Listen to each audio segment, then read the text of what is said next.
the centre after me. As one or two people have commented, words aren't really enough to express things, particularly deep feelings like the ones I have at the moment. And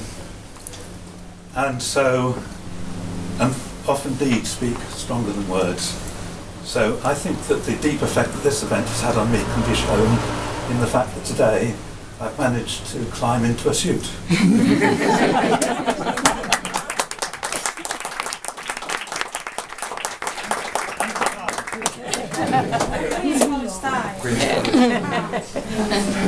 When I go to the pub this evening, my friends will look at me with worried faces and say, "Who's died?" Because they know that I only ever wear a suit to go to funerals. So that deed, I hope, expresses much more than 100 or 1,000 words could, the feelings of great honour and pride, and I feel at this event, at this naming. It was, yes, in 1991 that it all started. I'd had a guilty conscience for some years about not having done more in my professional life for Galicia. Of course, I first went to Galicia in '59, and that not only brought me into, made me meet Tita, but also ignited in me a huge enthusiasm for Spanish culture that I'd never felt before. Indeed, if it hadn't been for that trip to Ribadeo, I really don't think I would be an academic today. I would have done something else. So I owe a great deal to Galicia, and for many years I'd felt I ought to be doing more for Galicia in my professional life. And then in the early 90s, the then director of language policy in the Galician government, Manuel Regueiro, had the idea of getting the world to know a bit more about Galician language and culture by founding centres for Galician studies in universities outside Galicia. He thought of Oxford as a possibility, and a mutual friend put us into contact with each other. Regueiro came over here and we had a chat, and the result of that was that I persuaded the Queen's College governing body, to whom I'm very much indebted, and the Spanish sub-faculty, ditto, to have this centre set up with the financing of the Galician government and with the college providing the infrastructure. And so it got going, and it's been a wonderful experience for me, I must say, from all sorts of points of view. I've had wonderful lectores to work with, every one of them, Benny Salgado, Chalice, Manolo Puga, Gabriel Reidoval, Maria, Laura. Galegos said I haven't directly worked with him. Every one of those 6, I'm very proud to be able to call a very close and much loved friend now, without exception.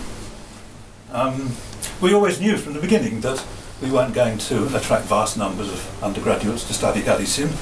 The undergraduates doing modern languages already have a great deal on their plate to keep up with their course, and we knew that to choose yet another language with no need to do so was only going to attract those that were most enthusiastic and well motivated, and that's indeed what happened. So the numbers haven't been huge, but quality has been very, very high, and many of the former undergraduate and graduate students at this centre are now teachers in other universities in this country, in Galicia, and indeed in the States, also doing a great deal to further the Galician course. As well as the lessons, our activities have included many conferences. We organised a great international conference of Galician studies in '94, and for many years we collaborated with the Town Council of Ribadeo, organising a yearly international conference there. But the conference that I feel warmest towards, even more than Mar por Medio and Ribadeo, I think, is the Forum for Iberian Studies. That was Benny's idea. He had that idea. And the idea was to have an annual conference at which all the different cultures of the Iberian Peninsula would be on an absolutely equal footing. And that's what's happened. The conference has largely been organised by the lectores themselves, the lectores in Catalan, Portuguese, Spanish and Galician. And from quite modest beginnings, it's grown into being an annual huge success of great importance nowadays. I feel very pleased about that success. As Shelley said, we've done a lot of translation, and probably the fondest memory of all for me is that translation workshop at which we would, every week during term, sit around a table, maybe as few as 4 or 5 of us, sometimes as many as 10 or a dozen, thrashing out the translation of a short story by some contemporary Galician writer. And we had huge fun doing this, and all, I'm sure, learnt a huge amount from these sessions. I miss those very, very much indeed. So, and we also had the additional pleasure of seeing that, having worked so hard together, our translations were of very high quality and have all been published in book form.